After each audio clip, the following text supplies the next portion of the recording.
annual Quahog Star Trek convention, where once a year sci-fi buffs take their lips off the barrel of a loaded gun and spend half a day adjusting their eyes to sunlight.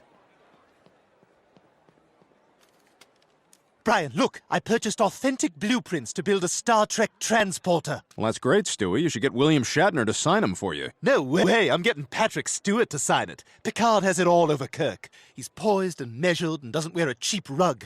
Rather, he accepts even baldness with a quiet cool that says, I am in command. You are safe with me. I will cradle you in my arms through any crisis in any galaxy. Are you queer? Probably. Dad, this is stupid. I'm so bored. How can you be bored? This convention has everything. You can even try on LeVar Burton's visor. Why would he wear these? Who would invent these for him? And in conclusion, whether your dreams are earthbound or set in the stars, follow your heart and make it so. He said the thing he says on TV. Now, the cast and I would be happy to answer a few questions. Let's do it! Let's do it! Let's do it! Let's do! Stir! Yes, you there. Oh! Yes, I have a question. Oftentimes my household sponges accumulate an awful amount of buildup.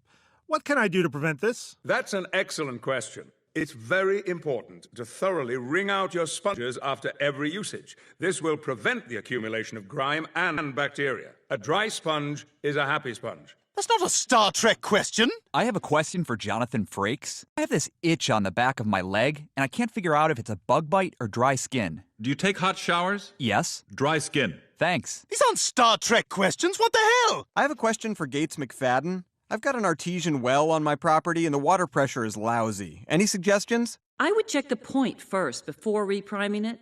But remember that the summer months take a particular toll on any region's aquifer, depending on the local climate. This is horseshit. And that's the last question. Thank you for coming. You've been wonderful.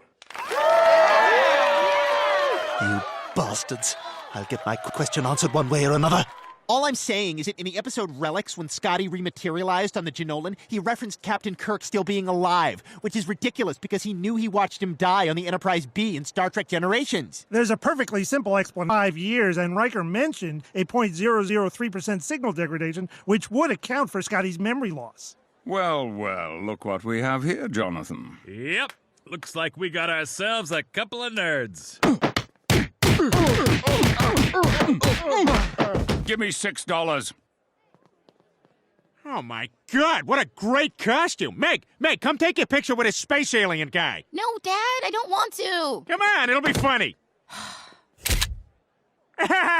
What a wonderful novelty photo this will make.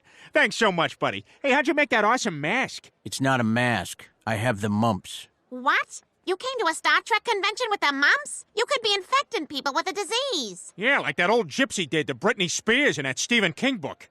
Thicker.